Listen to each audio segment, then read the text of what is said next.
大家好啊，我係珍妮，好高興又同大家見面啦。今日同大家分享自製臘鴨髀。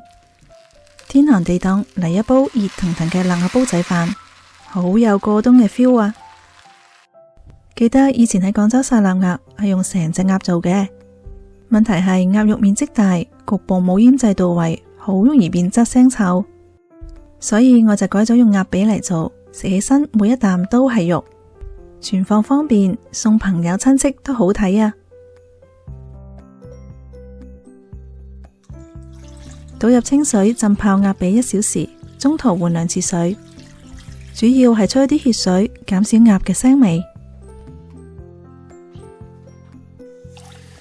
1個小時之後，沖洗乾淨，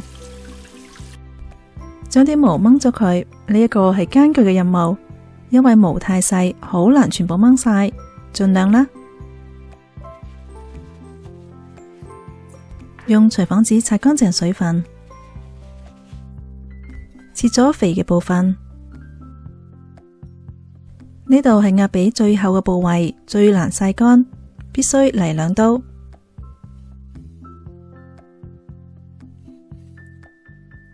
呢2道一樣，都係要嚟2刀，但係唔好切得太深。切到差唔多到皮嗰度就可以啦。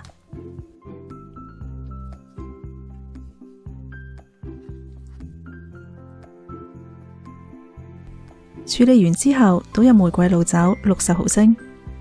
冇玫瑰露酒可以用其他嘅高度白酒，例如二鍋頭。高度嘅白酒可以去除鴨嘅腥味，抑制細菌嘅生長，減少變質嘅機會。除咗酒之外，仲可以加一啲薑。咁就要睇個人嘅喜好啦。放入冰箱醃一陣間先。鹽嘅用量唔好超過鴨肉重量嘅5%，否則鹹到食唔落噶啦。呢度鴨髀係1000克，鹽嘅用量係50克。除咗海鹽之外，我仲加咗香葉2片、八角1個、花椒1茶匙。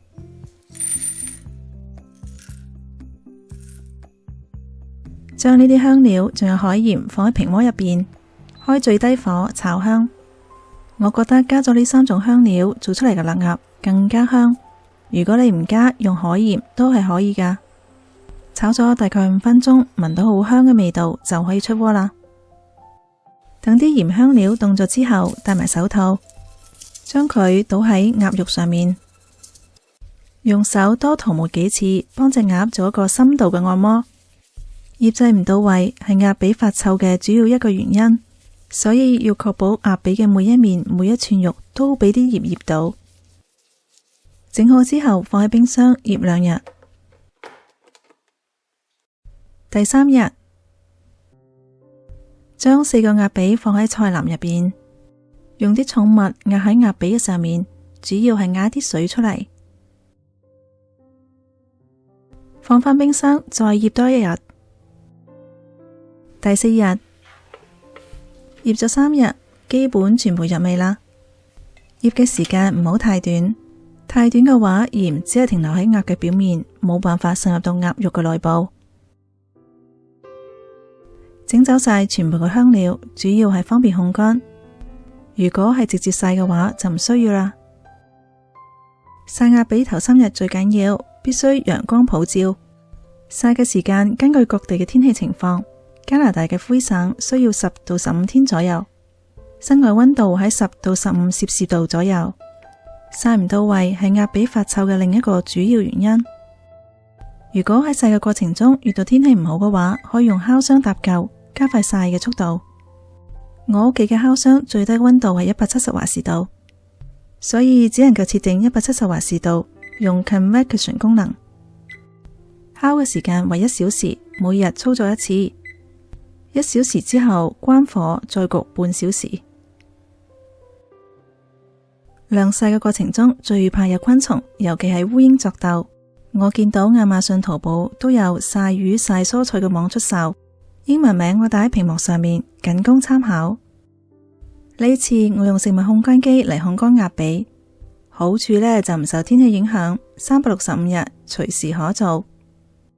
製作好簡單，缺點呢就係嘥一啲電。佢一共有5層，可以烘乾蔬菜、臘肉、臘腸、牛肉乾，仲有豬肉乾。呢個係主機，中間係出熱風嘅口。墊一張烘焙紙或者廚房紙，接住跌落嚟嘅鴨油，要注意唔好遮住個熱風口。將鴨髀放喺烘乾盒入邊，分散咁放，唔好重疊。最理想嘅烘乾溫度係125到140華氏度之間，溫度越高越快烘乾。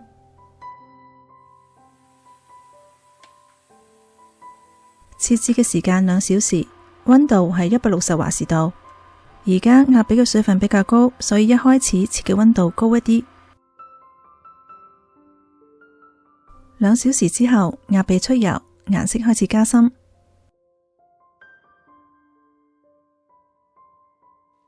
再嚟切至5小時，溫度係130華氏度。